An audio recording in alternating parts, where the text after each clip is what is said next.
everyone. Welcome to the North Carolina Museum of Natural Sciences.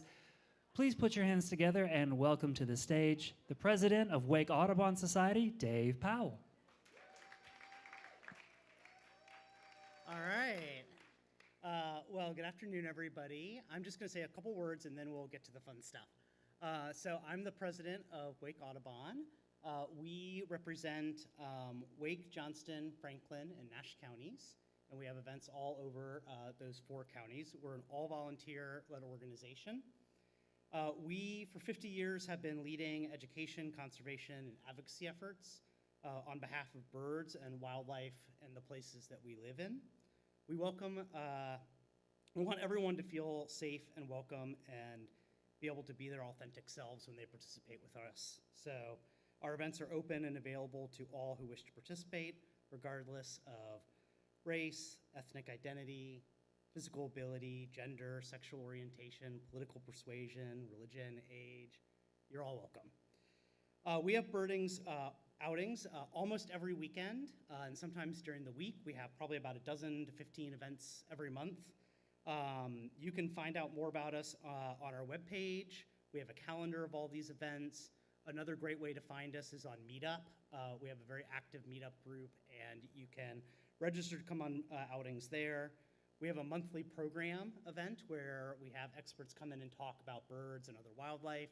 That's here at the museum the second Tuesday of every month. And we do also lots of conservation activities, from monitoring bird boxes to stream cleanups to helping plant native gardens, removing invasive species, all kinds of things. So you also don't have to be some expert birder. We have beginning birding programs where we can help teach you more about birding. And we also have beginning birding programs that are specific to different affinity groups. We have a mobility-friendly bird outing every month at the Art Museum. So we're really trying hard to provide everybody an opportunity to get involved in different ways.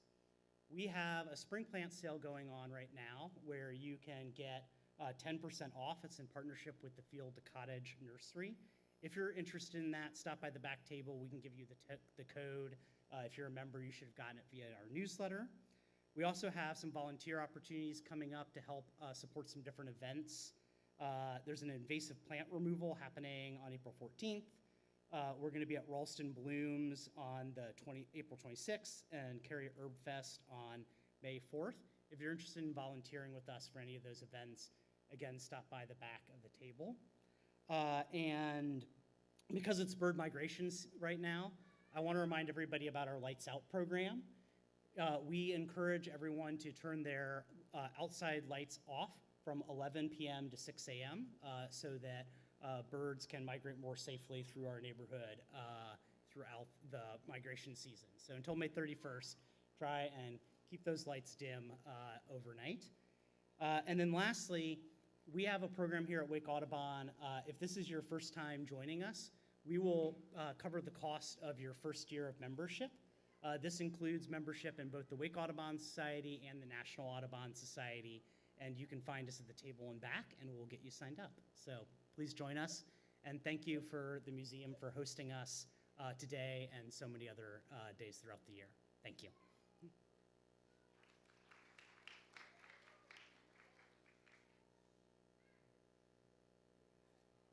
Hello, everybody. Wake Audubon Society welcomes you to Feathers Fill the Sky, Bird Tales from Around the World, performed by Dr. Milbre Burch. Dr. Burch is a Grammy-nominated storyteller with a PhD in theater and performance from the University of Missouri. She has been featured 9 times at the National Storytelling Festival. Sit back, relax, and prepare for some great storytelling.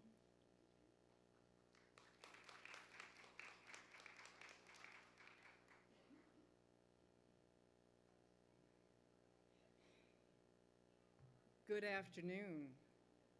What a pleasure it is to see you all here. This is the first of 3 short shows. And the stories in this first set feature the countries that are seen above And I brought bird stories from these places and images of the birds who live in those places. And this goes along with my written set so that I can choose from these stories for the time that we have. The first tale involves an eastern bluebird because that's one of the birds I grew up with in Atlanta, Georgia. The folktale is actually an Indian folktale, also told in African American cultures. I set it on the street where I grew up. Once there was a man who lived at the top of a street just as you pulled off the boulevard, but he didn't live in the big house in the front. He lived in a little house in the back. People talked about that man. They said he'd had it very hard as a younger man, but he had pulled himself together and pulled himself up, and now he was considered the wise man of that neighborhood. It was surprising how many people walked down that long drive to that little house in the back to speak to that man. Everyone on the street knew him, knew who he was, where he lived, including two boys who lived in houses right next to each other with a strip of land in between. In the summer, those boys would get together in that little strip of land and make their plans for the day. It was said by some that these were good boys who might go bad, and by others, these were bad boys who might go good. And what happened on this day perhaps helped them decide. When they met there in that strip of land, they found at their feet a little bluebird that had stunned itself against one of the windows on one of the sides of the houses. It wasn't dead, it wasn't seriously injured, it just wasn't ready to move. And seeing that bird gave those boys the germ of an idea. One boy picked it up and he cradled it in his hands. He saw that the bird was coming to little by little. He could feel its heart beating in his palm. The other boy said, "Let's take this bird to the wise man's house and we'll trick him. We'll ask him whether the bird is alive or dead. Now, you hold the bird and I will say to him, 'Is it alive?' And if he says it's alive, you break the neck of that bird and show him for a fool. If he says it's dead, you just open your hands and that bird will fly away. Either way, we'll trick that wise man." It seemed to them a good idea. And so they went together up the street and down that long driveway till they climbed up on the porch and they stood at the screen door. And the boy whose hands were free knocked at the door, and the boy who held the bird tucked it behind his back. And the old man, he came to the door and he opened it up. And the boy whose plan it was said, "Oh man, if you're so wise, you tell me. My friend has a bird in his hands. Is it alive or is it dead?" And the man, he looked at those boys, one and the other, and all he said was, "It's in your hands." Thank you.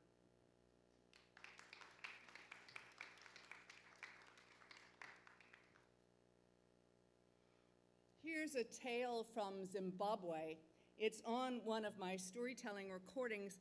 It was also a story that ended up in a play that I wrote at the University of Missouri some years ago called Holding Up the Sky. A young man was a famous hunter within his community. He loved the hunt. Now, he married a woman from another village, and in that time, in that place, if you married, the men moved to the village of the woman. And he was willing and happy. He wanted to find out what there was to hunt in that forest there. Now, after his wedding, after he'd settled in, his bride introduced him to her brother, a remarkable man. Wise in his own way, interested, welcoming, and blind. They talked to each other, the bridegroom and his brother-in-law. They were eager to know each other and to know what they might learn from each other. And the blind man thought, perhaps if I accompany my brother-in-law, I too can know what the hunt is like. And so he proposed that to the young man who was a hunter. He was thrilled. So he took some bird traps for each of them, and he gave them both a pouch to wear around their waist, and holding to his elbow, his brother-in-law went with him through the forest. Now this was the place the hunter thought he would be at home, but his brother-in-law, he listened so beautifully that he said, wait, I hear a warthog getting ready to cross the path. And sure enough, a warthog passed right in front of them. The hunter was astonished. A little further into the forest, the blind man said, listen, a bird is getting ready to unfold its wings. And a bird flew overhead. The hunter was impressed. They continued their walk deep into the forest till they came to a watering hole. And the hunter explained, this is where we should leave our traps. We'll put them on the ground, we'll cover them a bit, and we'll come back tomorrow and see if we've had any luck. And so the hunter put his trap upon the ground and he covered it expertly. The blind man set his trap too and took some leaves to put over it, but anyone who could see could clearly see that trap. The hunter didn't think it mattered. And so they walked together back out of that forest. And the next morning they came back to see if they had been lucky with their bird traps. Again, the brother-in-law held on to his hunter brother-in-law, and they walked and they walked and they walked till they came close to the water. The brother-in-law was so excited. He said, I hear birds in both our traps. I hear them. We have both caught our prey. It was the hunter who opened the traps. The one that he had set had a plump brown bird in it. This would be a fine meal. But then he opened the trap of his blind brother-in-law, and he saw in it a beautiful, brightly colored bird whose feathers he wanted to give to his bride. He put the brightly colored bird into his own pouch. And then he handed the bird he'd taken from his own trap to his brother-in-law. The man felt the bird over and put it in his pouch.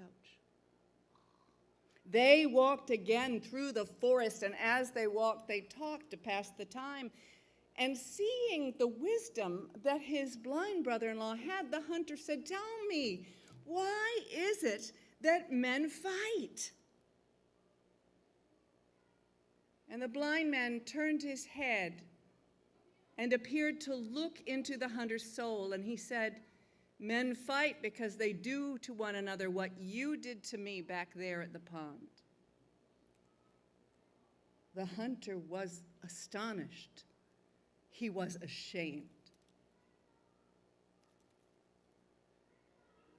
He reached into his pouch and he placed the brightly colored bird in the hands of his brother-in-law. And then he took from his pouch the plump bird that he had caught in his own trap.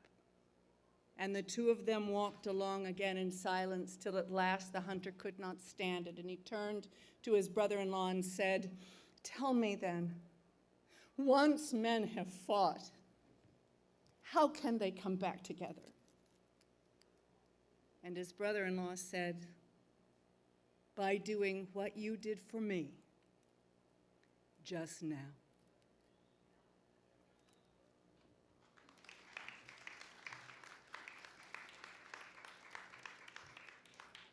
I need your help with the next story. It's about an owl, and it's a story from Haiti. And in Haiti, you have to help with the tales. First of all, I'm going to say creak, and you say crack back to me. Try it. Creak. Good job. You've just given me permission to tell this tale. Now, in the tale, there is a song. I'm going to use 2 fingers clapped against my palm. It sounds like this. Dangada dangada dangada dung, dangada dung, eh-hee-oh. Dangada dangada dangada dung, dangada dung, eh-hee-oh. Let's try that together, because we'll need it later in the story. Are you ready? 2 fingers. Dangada dangada dangada dung, dangada dung, eh-hee-oh. Dangada dangada dangada dung, dangada dung, eh-hee-oh. Good job. I'll remind you when it's time. Owl thought that he was ugly. Ooh. But then one day he met a girl and she liked him. He thought she wouldn't like me if she saw what my face really looked like. And so he visited her only after night has fallen. And they would sit together on her porch and talk, and it was nice. But the mother of the girl, she said, "Why is it that Owl only comes here at night?" Oh, well, he explained that, Mother. He works all day. He goes home to get cleaned up. He can only get here after darkness has fallen. Still, said the mother, I want to see his face clearly before anyone starts to talk about a wedding. Let us have a dance on Sunday. Surely he does not work on Sundays. And so the girl said to Owl when he visited the next evening, we will have a dance here. You will be the guest of honor. It will happen Sunday afternoon. And Owl was proud. And so he planned to go to the dance. And he took with him his cousin, the rooster.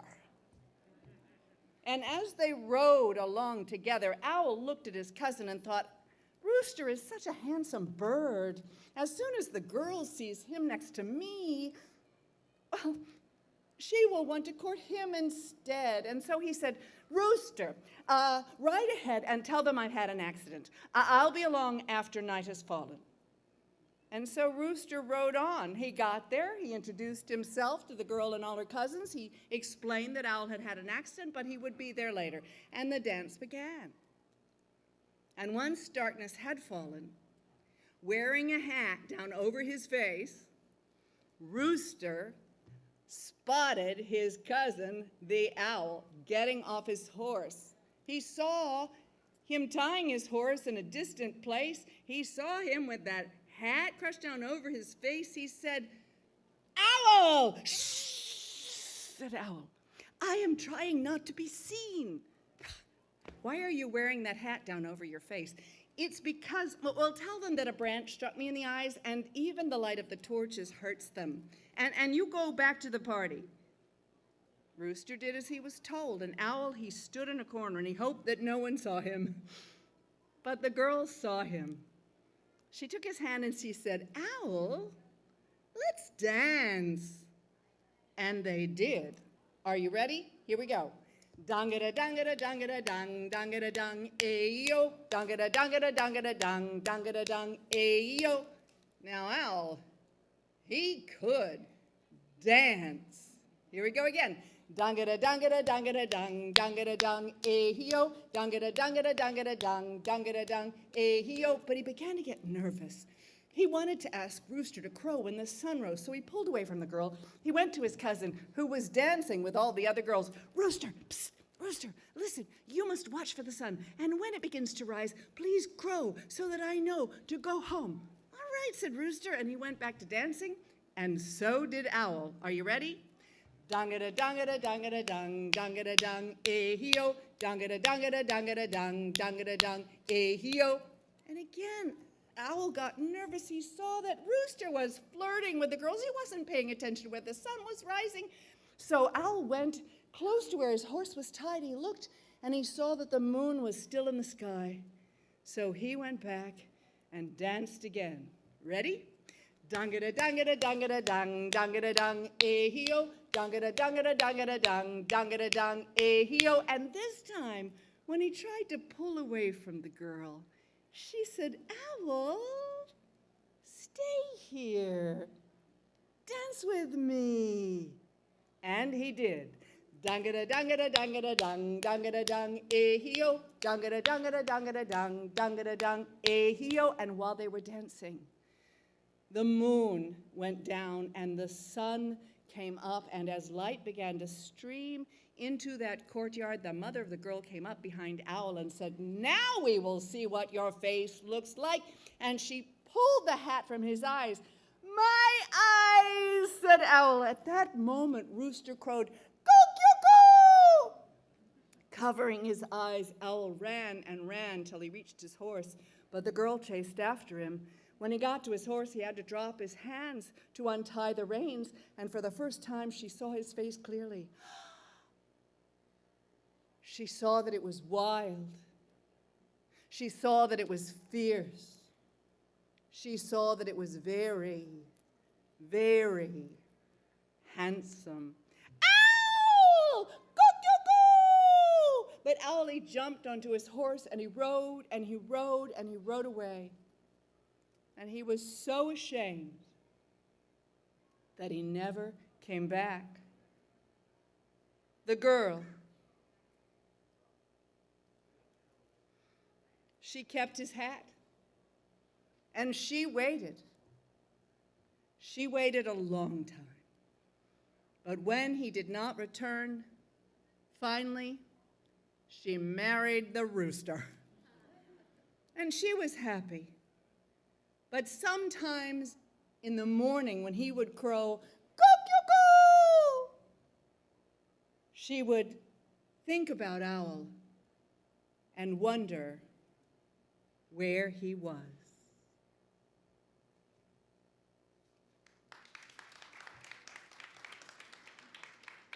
Okay, we started a few minutes late, so I'm going to tell one more short story. This one is set in Puerto Rico.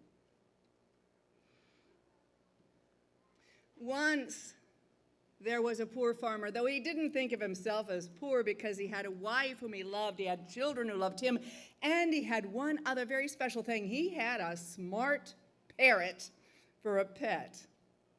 Now, this bird spoke better Spanish than anyone else in the village. It was amazing how many people came to the house to ask advice from the bird. And so they were happy, but the fame of that parrot spread. And in the city of San Juan, there was a rich man. He had a beautiful house. He had a flock of chickens in the back. He had a wonderful chair to sit in, and he had an empty golden cage. And when he heard about that smart parrot, he thought that would be just the thing to put inside the golden cage. And so he took a bag of money and he traveled until he reached the poor farmer's house. And then he offered the farmer gold in exchange for the bird. Now, the man did not want to give up the parrot. He considered it his pet and his friend. But he looked into the hungry faces of his children and he agreed. "I will sell you the parrot, but there are two things you should know. First, he likes his freedom, and in fact, the bird was flying around the farmer's house. Second, though he has a huge vocabulary, there is one word he cannot say. It's the name of the town where he was born, Catania. Don't let that bother you." "Why would it bother me?" said the rich man. And he took the bird, and he traveled back to his fine house. He took it inside and he put it in the golden cage. He shut the door and said, "Now, let us talk." But the bird had not made a sound since it had left the poor farmer's house. "Come now, you are shy. Let's play a game. I will teach you a new word, Catania." See how easy it is to say, Catania. But the bird simply nibbled its feet the way that parrots do. "Now you are being stubborn. I have heard you are a big talker. Come on now. Catania, say Catania." And the bird turned its head around backward and cleaned its wings the way that birds will do. At last, the man began to get irritated. In fact, he was so irritated that he started to say to the parrot, "Say Catania, I'll kill you, you stupid bird. Say Catania, I'll kill you." And still the bird would not utter a sound. By the end of the week, with the help of the parrot, the man had reached the end of his kindness. Now he felt murderous. He stood in front of that cage one more time and shouted, "Cajun, I'll kill you, you stupid bird! Cajun, I'll kill you!" And still the bird would not open its mouth. And so the man threw open the cage. He grabbed the bird up. He marched through his house, across his yard to his chicken coop. He said, "You are as stupid as the chickens, and tomorrow I will eat you in a stew." And with that, he opened the chicken coop, threw his bird in, slammed the door, and went back to his house. Though he did not sleep well that night. Angry people do not sleep well. And in the morning, he was awakened by a terrible sound in the backyard. He dressed quickly. He made his way down the stairs, through the house, across the yard, and he stood in front of his chicken coop. And there he saw all of his chickens but one lay dead upon the ground, their claws to the air. And the last was cornered in the coop, and the parrot stood in front of it saying, "Cajun, I'll kill you, you stupid bird! Cajun, I'll kill you!" None of the chickens had been able to say Cajun, so of course the parrot had killed them. The man looked, and then he laughed at himself. He went into the coop and he shooed the parrot away from the last of the chickens. He urged it to sit upon his arm. They walked together back into the house. The man sat down in his study, and they began to talk. And it was said that they were friends till the end of their days. Thank you for listening. We'll be starting again at 1:30.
All right, everybody. Our storytelling series, Feathers Fill the Sky, will begin in about 1 more minute here inside the globe. Grab a seat on the first, second, or third floors to join us.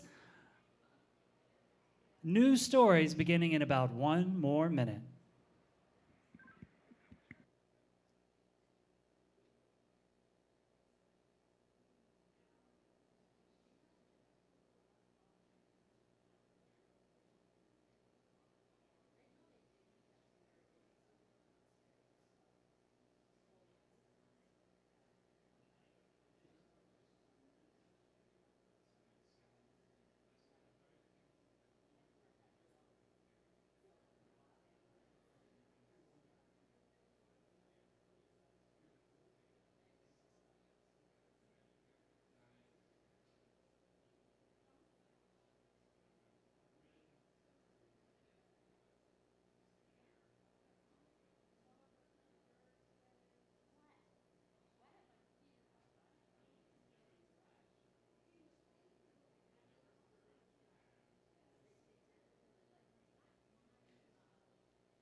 Hello, everyone. Wake Audubon Society welcomes you to Feathers Fill the Sky, Bird Tales from Around the World, performed by Dr. Milbre Burch. Dr. Burch is a Grammy-nominated storyteller with a PhD in theater and performance from the University of Missouri. She has been featured 9 times at the National Storytelling Festival. Sit back, relax, and get ready for some great storytelling.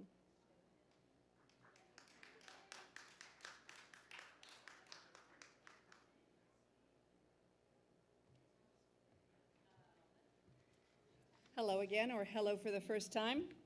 I want to thank Ann Wilkinson and Dave Powell for welcoming me here through the Wake Audubon Society, and of course to the amazing North Carolina Museum of Natural Sciences. My new favorite place, actually. I came for a tour last week and I remain gobsmacked. So it was fun looking for the images for this particular set of stories. You see a butterfly sneaked in, and when you hear the story, you'll know why that is. That's not a bird. I've learned these stories mostly from books, and many are from places I have not been myself. So it's really thrilling to see the flora and the fauna that these stories came out of, and that's what I'm giving you a little glimpse of back there. I'm gonna start with a story that's told in Bolivia and Peru, and it centers around the behavior of an Andean condor.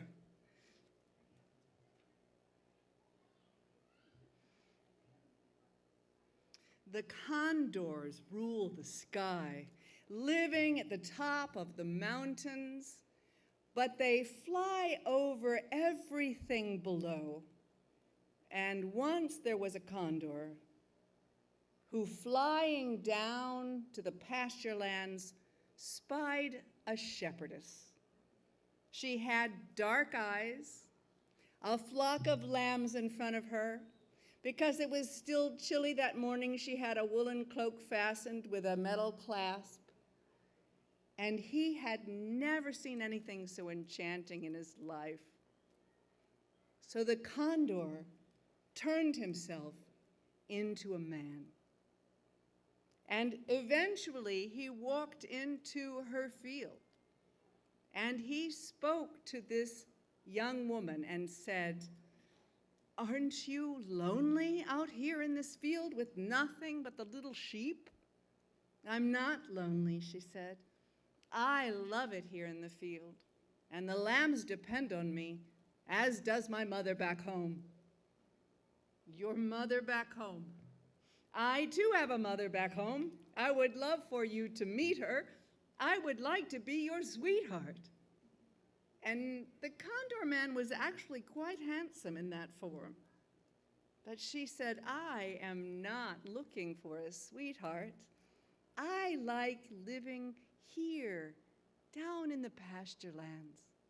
Oh, but do you know, my land is high in the mountains. We see the very heavens above us, and yet the fragrance of the flowers still reach us. Won't you come with me and visit my home? No, she said. I will go home to my mother. He was persistent. That condor man came back every day to plead his case to the shepherdess. And do you know that she did begin to enjoy seeing him? Even so, she refused his entreaties to come with him home to meet his mother and to be his sweetheart. He said, oh, I have such a pain in my back from your dismissal, your refusal. Could you take your clasp off your cloak and scratch my back? I know that would help me let go of the pain I'm feeling. Well, she was empathetic. She was sorry to leave him so unhappy. She took the clasp, he turned around, and she scratched his back with it, and he said, oh, thank you for your kindness. And he walked away. She put her clasp back on her cloak, and the next morning he had returned. He said, I cannot believe you want to be parted from me. I cannot bear to be parted from you. Come home and be my wife. You'll be the queen of the air, high in the mountains. She said, I cannot go. The lambs expect me to bring them out and bring them in every day, and I am all my mother has. He said, I am in such pain. Can you take your clasp off and scratch my back once more and give me some relief? She took the clasp off. He turned around and she went to scratch his back. He said, no, not there, higher. And she scratched it higher. No, you're not reaching it. Maybe if I bent over like this. And he bent over, and she had to climb upon his back to reach his shoulders and scratch him with the clasp. And when she was upon his back, he shook off his human form and became what he was, a magnificent condor. And he took off, and he flew her higher and higher and higher until he reached the place in the mountains where the condors had made their home. It was astonishingly beautiful. It was also quite cold. She held her cloak about her. He brought her into a cave to meet his old mother, an aged condor with a few feathers left. She made encouraging sounds to the girl, and then she urged her to curl up in the nest beside her. She made her brood patch open so that the girl could get warmth from her own body. And so the girl began her life among the condors, queen of the air. Now, her husband was very attentive. He wanted to give her caresses. He wanted to sing to her, until at last she said, I love your caresses and your songs, but I need food and water. And he was embarrassed that he had not thought of her wants, and so he flew down from the mountains until he spied a bucket with a handle full of glowing coals. He caught that up in his beak, and he brought that up to the cave to warm her and give it to her to use for cooking the food that he brought, which was some carrion and some old potatoes that he'd gleaned from a field after it had been harvested. And she was touched by these gifts, and she cooked them over the coals. And though the meat stank and the potatoes were soft, she ate them.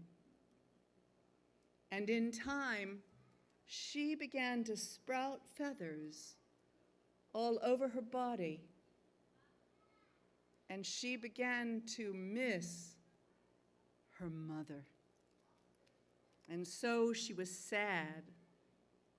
Still, she laid some eggs and brooded over them. She knew that her children would be condors like her husband. And that made her miss her mother all the more. And so she would go to the edge of that cave high in the mountains and weep and say, "Mother, I miss you, Mother. I want to see you again." Now there was a certain parrot, a hyacinth macaw, I'm saying, because those are the biggest parrots in the area. And it took pity on the girl. He saw that she had been brought from her own human company to live among the birds. And he came to her one day and he said, "Get upon my back and I will take you home again." And for some reason, she trusted him. And she climbed upon the back of the macaw and he stretched his wings out, and he did. He flew her home. And her mother could not believe her eyes. Here, her daughter, drooping feathers all over her body, but her child. She lifted the girl into her lap and washed her body with her tears. She was so grateful to have her child back in her arms. But the condor was not happy.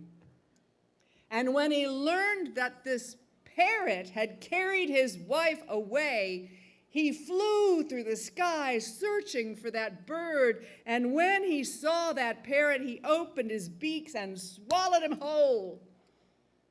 But that parrot flew right out the other end. The condor was surprised, so he chased the parrot again. Again, he swallowed him whole, and again, whoop! It flew right through him. And so the condor grabbed up the parrot, tore it to bits, threw the bits into the air, and then ate each one. And to his astonishment, a flock of parrots flew through him and out the other end. And so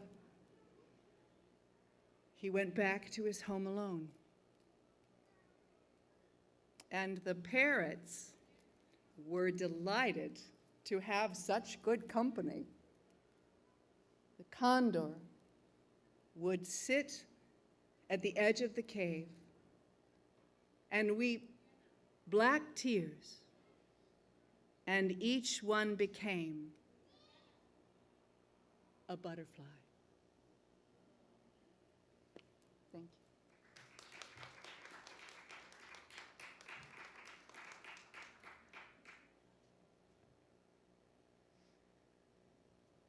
This is a story from Guinea, and it's about, let's see, where are they? Where is it? It's about the guinea fowl. The French call it a word that has been corrupted into pintard. So in this story about Papa God and the pintards, that's what the guinea fowl are called. Up in heaven, Papa God planted a rice field. He was looking forward to that harvest. And then he went back to do the rest of the work he did during every day. And the pintard birds arrived. And they began to peck and eat and peck and eat and sing and dance. And Gabriel had been told that he must stop by the field and see how the rice was doing. He saw the field full of these birds singing and dancing and eating Papa God's rice. So he went back and said, "Papa God, the pintards are devouring your entire harvest, I fear." "Well then," said Papa God, "take my shotgun down from over the fireplace and go back to the field, fire it in the air, and scare those birds off." Well, Gabriel got the shotgun and he walked down the road to the field where the pintards were, but they saw him coming. And they began to incorporate Gabriel and the gun in their song and dance. They sang, "Here comes Gabriel, here comes Gabriel. He's got a big gun, he's got a big gun. Here comes Gabriel, here comes Gabriel. He's got a big gun, he's got a big gun." Gabriel had never had a song about him sung before. And the next thing he knew, he was in the field dancing and singing with the birds until sunset when they flew away, and he had to pick up that shotgun and go back to Papa God and report that he had not been successful in getting rid of the birds. Papa God said, all right, tomorrow I'll send St. Peter. And St. Peter left Papa God's house with the shotgun and determined to shoot it into the air and scare those birds away. And when he got to the field, those birds saw him coming. And they sang, "Here comes Peter, here comes Peter. He's got a big gun, he's got a big gun. Here comes Peter, here comes Peter. He's got a big gun, he's got a big gun." St. Peter was quite delighted to find that he had been put in a song. So his feet began to tap, and he began to dance, and he spent the whole day partying with the pintards. When sunset came, they flew away, and he realized he had to go back and tell Papa God that he had not scared the pintards away. It was starting to look kind of bad for that harvest. Well, when Papa God heard that St. Peter had done the same thing Gabriel had, he said, well, when you want something done well, you have to do it yourself. I'll go tomorrow. And that next morning, Papa God got his shotgun. He was going to go to that field. He was going to shoot it in the air, scare the birds off with the sound. That was his plan. He could make it work, even if those others couldn't. But you know, those birds, they saw Papa God coming. And they began to change their song. Papa God, Papa God, Papa God, Papa God, big gun, big gun, big gun, big gun. Papa God, Papa God, Papa God, Papa God. He's got a big gun, he's got a big gun. Well, Papa God also loved hearing his name in a song. He began to dance and sing with the birds. He watched them. He said, you know what? You're really good at this. You can have the fields of rice you want, but I need your help. Down there on earth, people are just moping around about what they don't have and what they don't like. They need song and dance to enter the world. Shango, he called to another of the gods, who brought a wonderful lightning bolt right there, propped it up on the cloud, sent it on down to the earth. And Papa God invited the pintard birds to go down to earth, sliding on that lightning bolt. And their job was to teach human beings how to sing and how to dance and how to enjoy life. And you know what? They did.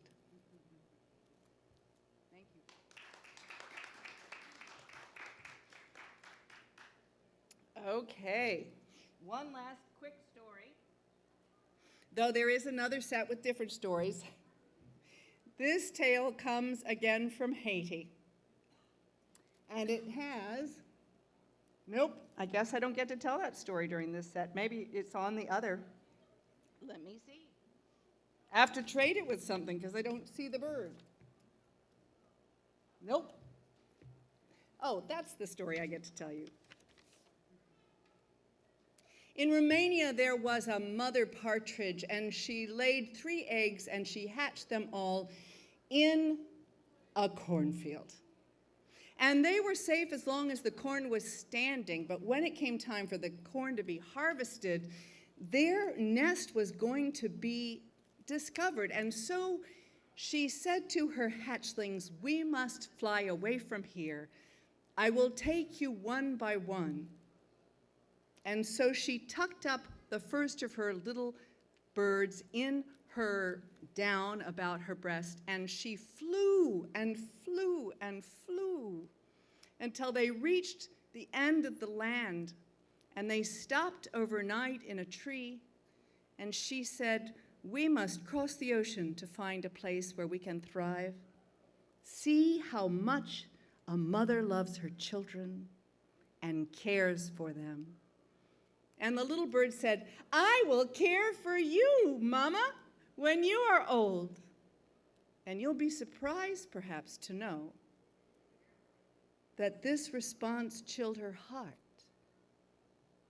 And in the morning, she put the little bird on her back, flew out over the water, and dropped it into the sea. And then she returned home to the nest that she must empty. She took the second little bird, put it in the down, flew to the end of the earth, quite a task, reached the tree overlooking the ocean, and she said, you see how much your mother loves you and cares for you? It is all that I will do. Don't worry, Mama. When you are old, I will take care of you. It's all that I will do. And it chilled her heart. And she tucked that little bird back on her back, flew out over the water, and dropped it into the sea. And on the third day, she took her last little bird, tucked it against her body, and flew that long distance to the tree that overlooked the sea. And she said, see how much a mother loves her young. It is all of my life to care for you. And the little one said, don't worry, Mama. When I am grown, I will put all of my care into my children too.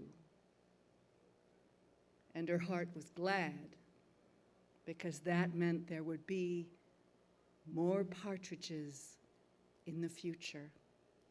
When the morning came, she lifted her child upon her back. They flew across the ocean to an island, and there they lived a safe and happy life.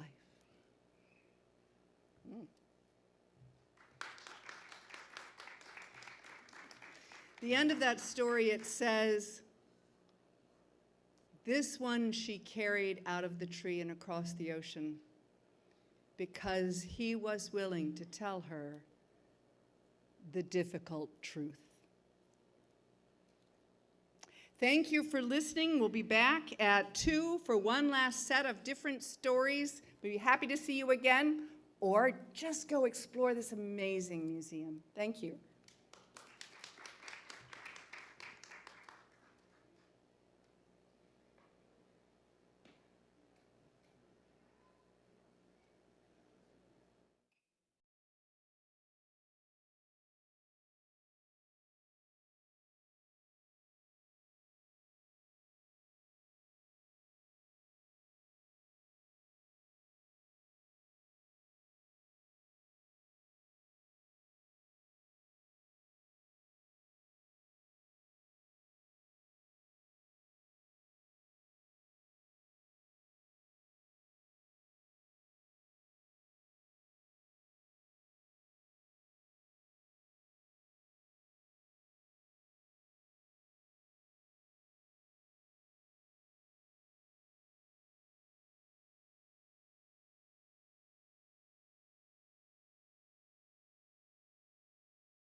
right, museum visitors, our program will start in just one more minute inside the globe. Again, you can join us for our storytelling presentation. Grab a spot on the first, second, or third floors in the Daily Planet Theater for Feathers Fill the Sky Bird Tales from Around the World.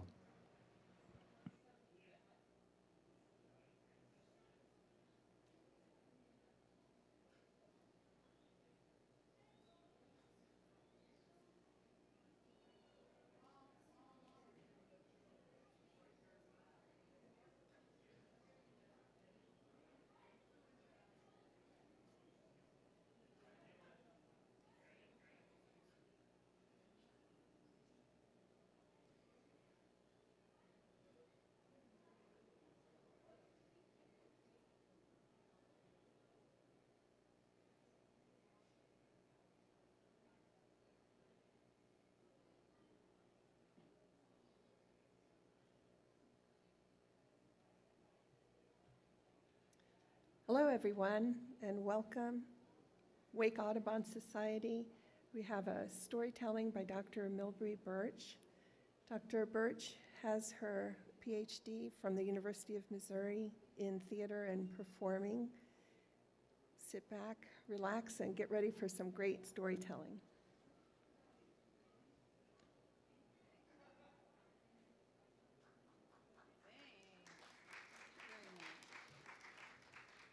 I appreciate your return if you're returned. I appreciate your being here to start with if you're just being here to start with.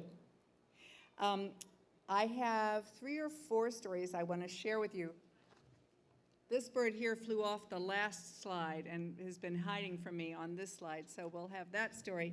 But what I think we'll do is maybe I'll tell 2 stories, and then we'll flip to the finale slide, and after the finale, the post-finale will be the one with this scaly-naped pigeon there from Haiti. See what happens when you go off and miss your spot? You have to wait.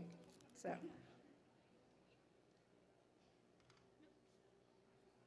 There we go. Let's see.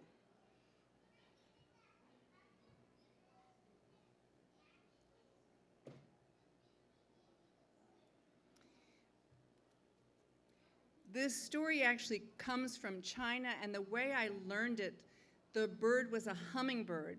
And of course, in my research for my images here, I discovered that we don't have hummingbirds as we know them in China. We have the Asian hummingbird, which is a different bird, right here, the fork-tailed sunbird. So if I say hummingbird, know that I'm referring to this particular bird here at the bottom of the slide.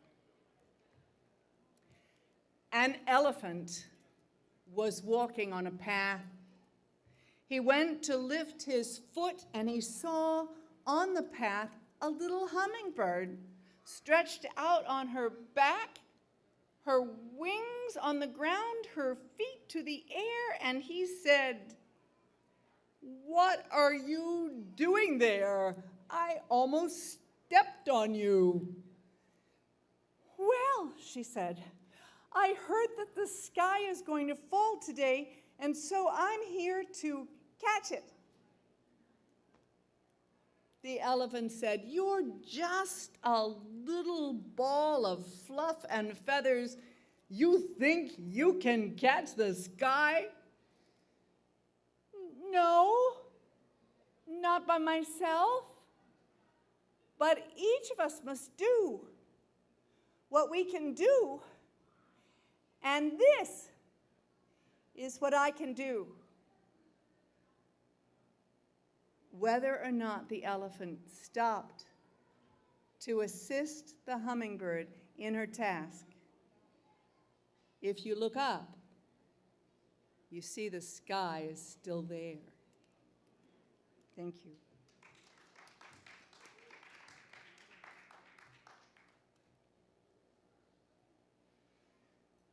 Once in Kazakhstan, there were 2 plots of land right next to each other. One was fertile and perfect for farming, and the man and his family who lived there were farmers. The next piece of land over was much rockier, though there were still hardy grasses that grew between the rocks. And the man who lived there and his family, they were shepherds, for the sheep loved to nibble the tough grass that could live between those rocks. And the two families lived side by side for so long that they became like one family. The farmer and the shepherd considered each other brothers. Then one season of fever came and took first one sheep and then another, and in a short time the entire flock of sheep had died. And the shepherd and his family were devastated.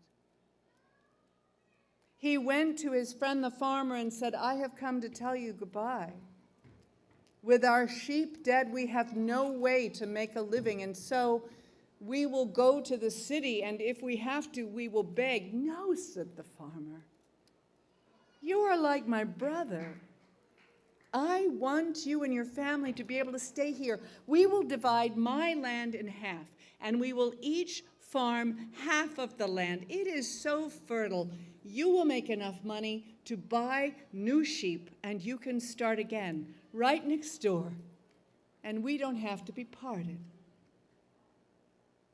And his heart warmed. The shepherd agreed.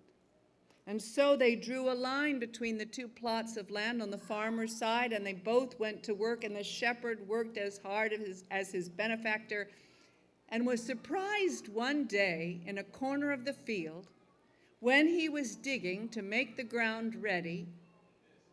His shovel hit something hard in the ground, and when he dug around it, he found a pot lodged in the ground, and he dug around that, and he lifted the pot up. It was a good size, and when he set it on the ground and peeled back the seal, he saw that it was full of golden coins. He picked up the pot and he ran as quickly as he could to his friend the farmer. He said, "You're rich, you're rich. Look what I discovered on your land." And he set the pot down at the feet of his friend. And the farmer, looking, was astonished to see this pot full of treasure, gold. And he said, "This isn't my treasure. You found it on your land, but you only lent me the land. Do not be foolish, man. Go ahead. Keep the gold." "I will not keep the gold. It's your gold." And for the first time in their lives, they argued with each other. And they couldn't agree what should happen. And so at last, they took the pot of gold and they went toward the town, because there was a teacher there who was renowned for his good sense. And they found the man teaching under a tree near a beautiful field that belonged to him. The teacher had 4 students gathered in front of him. The farmer and the shepherd set down the pot of gold. They explained all that had happened, how they had lived together for years, how the farmer had invited the shepherd to farm his land when his sheep were lost to a fever, how the shepherd had dug up this pot of gold from the land that he'd been given, but he would not take the gold. He insisted that his benefactor take it, and so they did not know what to do. "Ah," said the teacher, "let's ask these students what they think should happen." The teacher turned to the first young man. He said, "Well, they dug the pot out of the ground. Before they dug it up, they had no arguments. Now they have arguments. Perhaps they should just bury the pot again." "Ah," said the teacher, "interesting solution." And then they turned to the second student. The student said, "Well, I would say they needed a judge to help them solve this. You are the judge. You should take the money." "Oh, that's interesting," said the teacher. Turned to the third. The third said, Everything belongs to the Khan, the leader of our country. You take the gold and give it to the Khan. Well, I see why you might say that, said the teacher. And then he turned to the fourth. And that young man said, well, first I would give coins to the shepherd so that he could buy a new flock. But after that, if I could, I would use that money to make a magic garden for the poor. I would find a plot of land and I would spread across it a beautiful grass floor, like a carpet that people who have no place to live or sleep can lie upon and sleep comfortably. I would find a way to bring a spring up in that garden, and it would flow through and it would give refreshing, clear, clean water to those who are thirsty. I would plant flowers because they nourish the heart, and I would plant fruit trees because they could give food to those who have none. That's what I would do. And the teacher said, that's a very good answer. So he took a few coins, gave them to the shepherd that he might buy new sheep. The farmer and the shepherd agreed that they found this plan to be the most pleasing. Then the teacher said to his student, I will give you this plot of land behind the tree. You can make it into your magic garden for the poor. Now take this gold and make it happen. Well, the student lifted up the pot. It was heavy and hard to carry, but he turned from his town where he'd always lived toward the city where he'd never been. And when he reached the edges of the city, such sights and smells and sounds he encountered, nothing like anything he knew. But even before he could get to the marketplace that he might buy seeds to make this garden, he saw a caravan coming toward him. And behind him was the Khan's own palace. He set down the gold and he watched as the camels walked slowly by him, and he saw that every one of those camels carried birds. Swans tied up so that they could not move. Kestrels and hawks tied up so that they could not scratch or bite. Songbirds and beautiful birds in cages, but their songs sounded like broken pieces of their joyous song. Some of the birds would thwap against the side of the camels every time the bigger animals took a step. The young man said, "Stop! You must stop!" And the caravan leader said, "I am on my way to the Khan's palace. He is the person most likely to buy these birds for hunting, for decorating his garden, for singing to his wives. Why are you stopping me from making a profit from these birds?" "Well, it's so cruel what you've done. And they don't want to be entrapped. These are wild things. You should let them go and lose a fortune," said the man leading the caravan. "The Khan is the only one rich enough to pay me what they're worth." "No, no," said the student. "I am rich enough." And he lifted up the pot full of gold coins. He said, "Look, you can take this." And the caravan driver, seeing the size of the pot and how it was nearly filled to the brim with golden pieces, he agreed. He cut the thongs that held the tied birds and left them on the ground. He lifted down the cages. After he had unburdened all of his animals, he turned toward home, a happy man. And the student there on the roadway, he took a knife and he cut all the remaining bindings from the birds so that they could be free. He saw that many of them were stunned. He opened up the cages and the caged birds would not even come out. He looked about and he saw a fountain, so he began to bring hands full of water so that each of the birds could drink. And then they began to be revived, every single one. And he watched as they shook themselves and took off. The sky was filled with feathers. He watched them all heading towards freedom, and his heart was glad. And then he realized that he had spent the money entrusted to him to bring about his vision of the garden for the poor, and he felt like a fool. Still, he must hold himself accountable. He must confess to what he'd done, and so he turned and he walked out of the city and back to the town. It was evening. The teacher and his students had gone. The field that he had been given sat bare. He fell to his knees,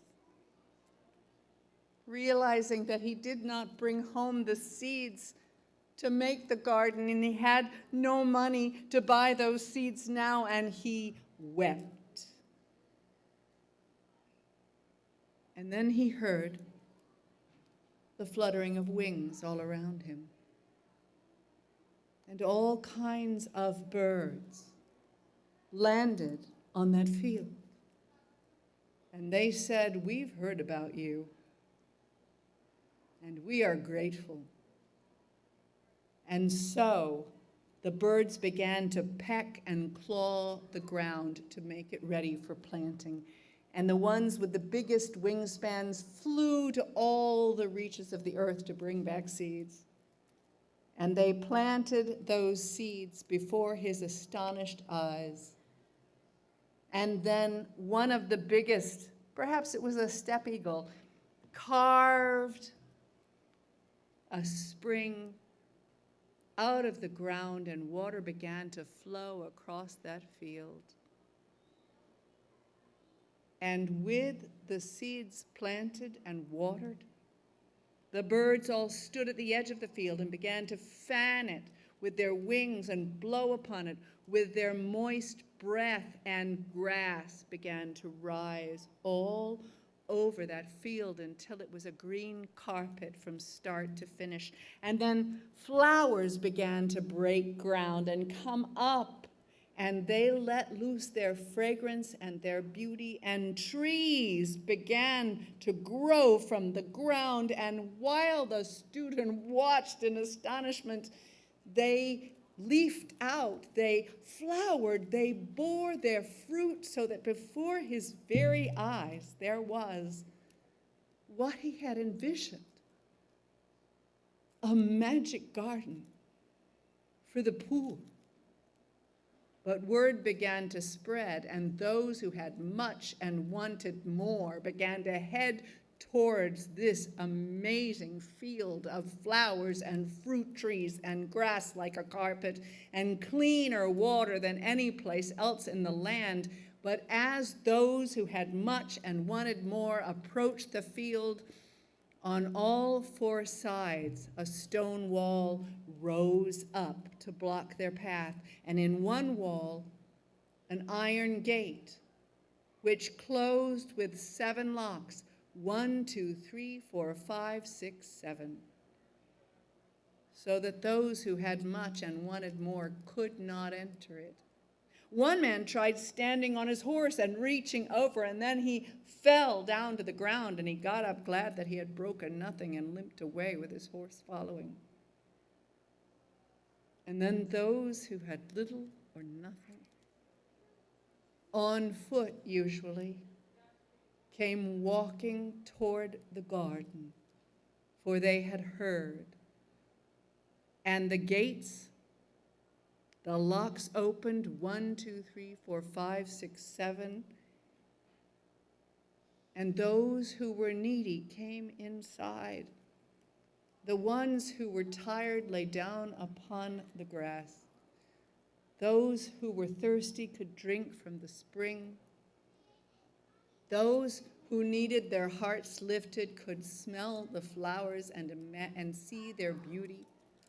And the ones who were hungry could take a piece of fruit and eat it. Afterwards, those who had somewhere to go went home again, and those who did not stretched out upon the ground to sleep. And the gates closed, and the locks locked, 1, 2, 3, 4, 5, 6, 7, to open again in the morning. And so it was that because of the vision of one young man, there is now a magic garden for the poor. Thank you. You'll need to remember the scaly-napped pigeon from Haiti in a moment, but for now, let's flip on forward to the finale. Thank you. You've heard about birds journeying in stories that I've told before. This is only a tiny piece of a 1,000-year-old poem called The Persian Epic of the Kings. I learned about the entire book of these stories from my students when I was teaching at the University of Missouri. I taught international teaching assistants, and I had quite a number of students from Iran. So they were the ones who told me the story about Simorg, who is a legendary bird living in a legendary part of the world. But like so many places we are drawn to, it was across vast distances, and some of them were friendly distances, and some were high, jagged mountains, and some were seas of fire. So getting to go see Simorg in his home digs, or her home digs, was a little bit of a trek. So this is a tiny story that's just one of those told about the fame and the importance of Simorg. The world was in great confusion and turmoil. And all of the birds came together, small and large, to say, we will need help to put the world right. We need Simorg to come to us and restore the world. Let us go together to find the legendary bird. Now, there were some gathered there who said, I'm sorry, I mate for life, and my wife, she's brooding.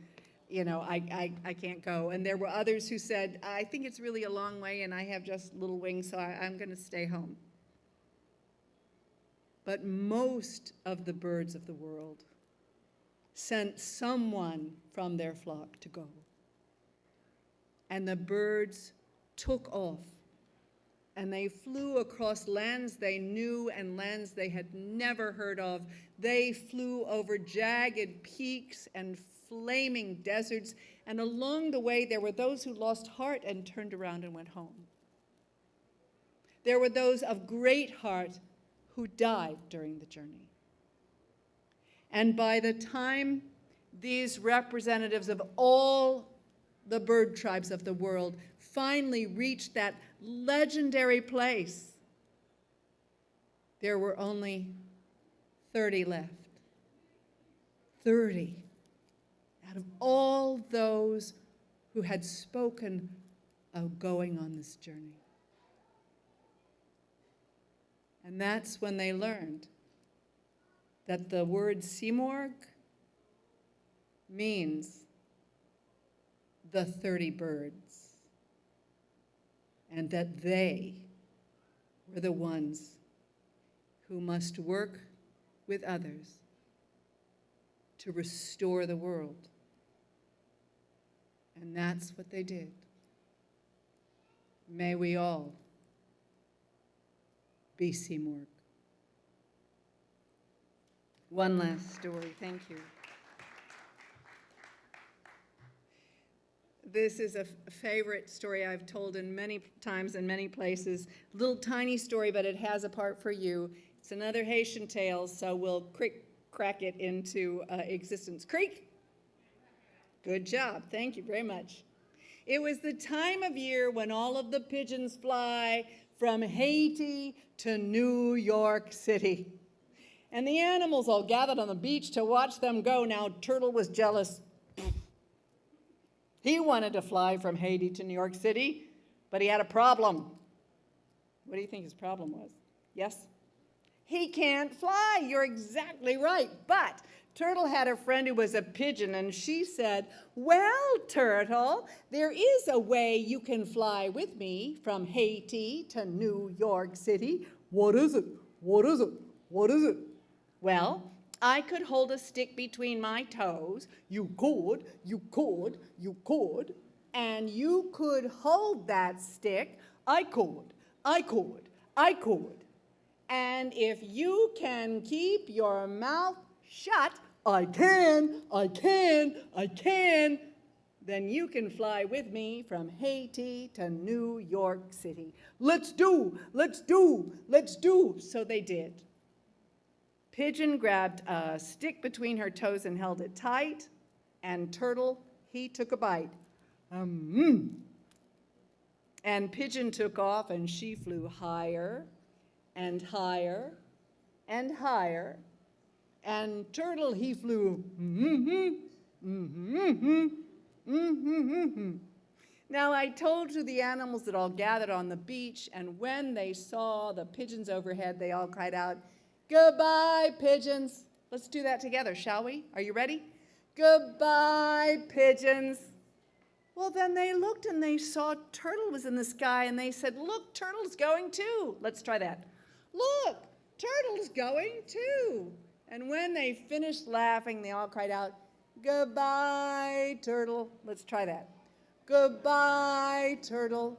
Well, Turtle was so excited that they could see him, and they were calling to him, that he wanted to say the one word he knew in English, and he did. Bye-bye!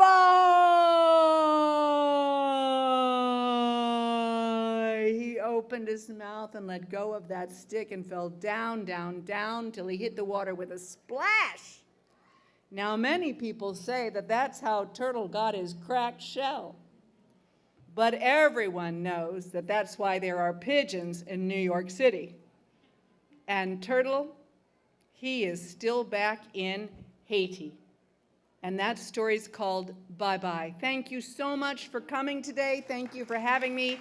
Wake Audubon and the North Carolina Museum of Natural Sciences. Thank you.